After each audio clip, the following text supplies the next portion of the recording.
Books अभी तक market में नहीं आई हैं और हमने पढ़ाई शुरू कर दी है। तो next chapter number 2, shaping of the earth, इस चैप्टर के बारे में आज हम पढ़ेंगे। तो ये सारे नोट्स मैं आपको दे दूँगी, तो डोंट वरी, आप परेशान मत होना कि बुक्स नहीं है, हम कहाँ से करेंगे।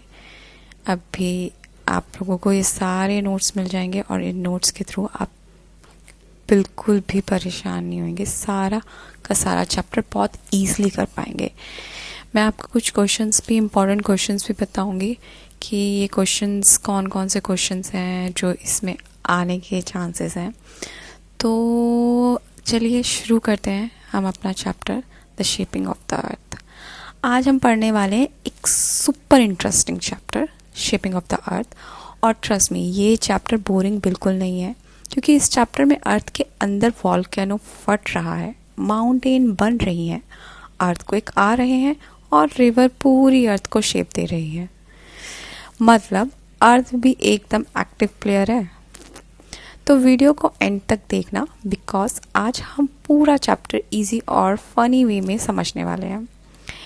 अब जानते हैं इंटीरियर ऑफ द अर्थ। अब अर्थ के अंदर क्या है, सबसे पहले समझते हैं अर्थ के अंदर क्या है। हम लोग अर्थ के ऊपर रहते हैं, लेकिन अर्थ के अंदर क्या चल रहा है। अर्थ एक ऑनियन की तरह लेयर में डिवाइडेड है। ऑनियन की तरह लेयर में डिवाइडेड है, अर्थ भी सब्जी बन गई। जी हाँ, तो अर्थ एक अनियन की तरह लेयर्स में डिवाइडेड है। जैसे अनियन लेयर्स में होता है, वैसे ही अर्थ में भी लेयर्स में डिवाइडेड है। हमारी सबसे ऊपर की लेयर क्रस्ट कहते हैं जिसे हम, ये अर्थ की स्किन जैसी होती है। ये थिन होती है, सॉलिड होती है और इस पर हम रहते हैं। मतलब घर, स्कूल, माउंटेन, ओशन सब क्रस्ट पर ही है। मैनटन, तो अर्थ की सेकेंड लेयर है मेंटल। क्रस्ट के नीचे की लेयर को हम मेंटल कहते हैं। अब यहाँ टेम्परेचर इतना ज़्यादा होता है कि रॉक मेल्ट होने लगती है। बहुत ज़्यादा टेम्परेचर होता है, मतलब सेमी मॉल्टन होता है। सेमी मॉल्टन का मतलब ना पूरा लिक्विड ना पूरा सॉलिड, बस एक थिक सा होता है, जैसे टूथपेस्ट, जैसे हाफ मेल्टेड चीज़ पिज़्ज़ा। ये वाला बेटर एग्जांपल था, half melted cheese pizza. Next layer होती है इसके बाद कोर। सबसे अंदर होता है कोर। और भाई यहाँ तो गर्मी का लेवल ही अलग है। इतनी गर्मी। कोर 2 पार्ट्स में डिवाइड है। आउटर कोर जो लिक्विड होता है, इनर कोर जो बहुत ज़्यादा प्रेशर की वजह से सॉलिड होता है। इंटरेस्टिंग बात, टेम्परेचर सेंटर की तरफ बढ़ता है। तो अर्थ के अंदर से बिल्कुल सिंपल नहीं है।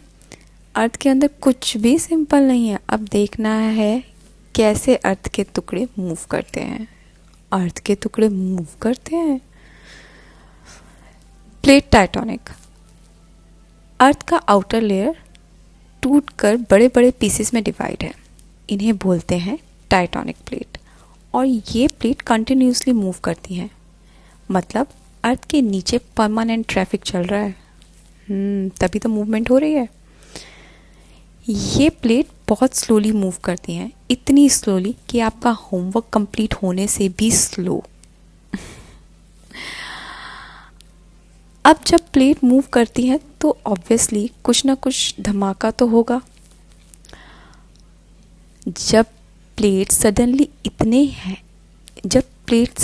इतनी हिलती हैं या टकराती हैं, तब आता है अर्थक्वेक। और फिर सब लोग भागो चिल्लाते हैं। कभी कभी अर्थ के अंदर का मैग्मा बाहर आ जाता है और वोल्केनो इरप्ट होता है। अर्थ लिटरली गुस्सा हो जाती है, जैसे आप लोग गुस्सा हो जाते हैं और फट जाते हैं, वैसे। जब 2 प्लेट्स कोलाइड करती हैं तो माउंटेन बनते हैं। Example Himalaya. Tectonic plate huge rock pieces होती हैं, मूव अपार्ट कर सकते हैं, कोलाइड कर सकते हैं, ये स्लाइड भी कर सकते हैं। मतलब प्लेट्स भी कभी कभी फ्रेंड कभी कभी एनिमी हो जाती हैं। जैसे कि कभी आप अपने फ्रेंड के पास चले जाते हैं तो कभी आप अपने फ्रेंड से दूर बैठ जाते हैं, तो प्लेट्स भी यही करती हैं। अब क्वेश्चन आता है, प्लेट्स मूव कैसे करती हैं? उसका आंसर है एंथोस्फेयर। अब ये क्या चीज़ आ गई? ये अर्थ के अंदर की सॉफ्ट सेमी मॉल्टन लेयर होती है। प्लेट इसके ऊपर फ्लोट करती हैं, जैसे पानी पे बोट फ्लोट करती है। अब साइंटिस्ट को कैसे पता चला कि ये सब चलिए पढ़कर देखते हैं। पता नहीं साइंटिस्ट को कैसे पता चला होगा कि ये सब क्या चल रहा है। Continental drift theory. अब देखते हैं, एक साइंटिस्ट थे, उन्होंने बोला भाई पहले सारे कॉन्टिनेंटल एक साथ कनेक्ट थे, मतलब कि सारे के सारे कॉन्टिनेंटल एक जगह थे, सारी जगह पानी, और जो अर्थ जो रेजिडेंशियल प्लेस है जहाँ पे आप रह रहे हैं, जहाँ स्कूल बना हुआ है, जहाँ माउंटेन्स बनी है, वो सब कनेक्टेड थे। उस ह्यूज लैंड मास का नाम था पेंगेला। अरे क्या ही नाम दिया, मतलब अर्थ के पहले जाइंट फैमिली फोटो थी, समझ रहे हैं। बाद में कॉन्टिनेंटल स्लोली अलग हो गए। पहले जॉइंट फैमिली थी, फिर फैमिली में डिस्प्यूट हो गया, फिर इन्होंने बोला हम अपने अलग जा रहे हैं, हम अपने अलग जा रहे हैं।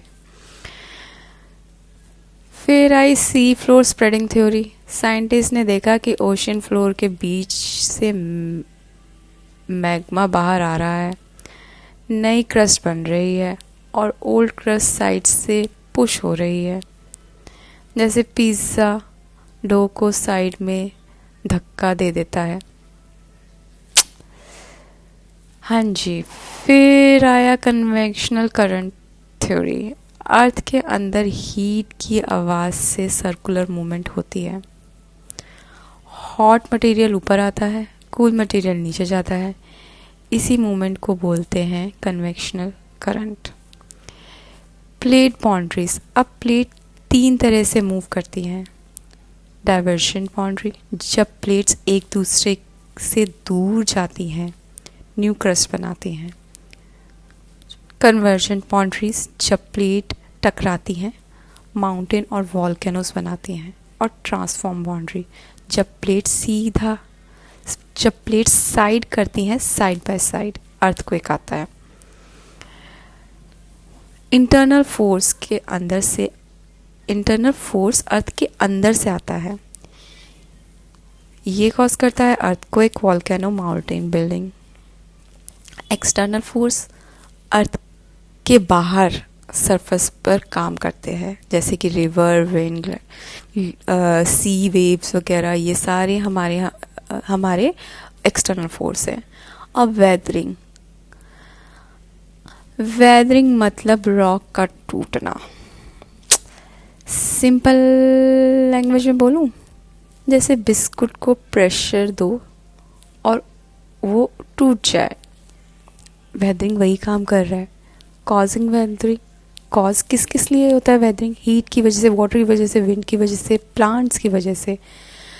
अब वेदरिंग भी biological weathering, tree roots rock को तोड़ देती है। नेचर बी लाइक जिम की क्या ज़रूरत है।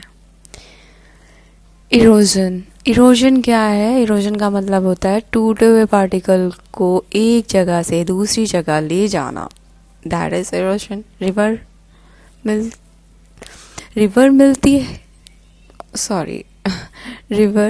मिट्टी को ले जाती है, विंड सैंड को उड़ा देती है।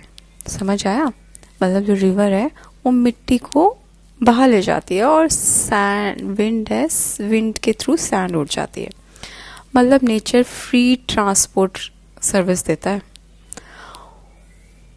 अब फॉर्मेशन ऑफ लैंड फॉर्म कैसे हुआ भाई? Formation million of year, mountain, valley, plains, desert, सब फॉर्म होते गए, बनते गए, मास मूवमेंट्स आए, ग्रेविटी की वजह से रॉक और सॉइल नीचे मूव करती हैं, इसको बोलते हैं मास मूवमेंट। जब माउंटेन से रॉक सडनली नीचे आती हैं उसे बोलते हैं लैंडस्लाइड। ये क्यों होता है? Heavy rainfall, earthquake, step slope, तो इन वजह से होता है। नेचुरल डिजास्टर्स होते हैं जैसे कि अर्थक्वेक, फ्लड, आपका ये सब नेचुरल है। तो गाइस आज हमें पूरा चैप्टर समझा, अर्थक्वेक की layer, plates, earthquake, weathering, erosion, ये सब, और सब आपको पता चल गया होगा कि अर्थ कभी भी फुली स्टिल नहीं होती।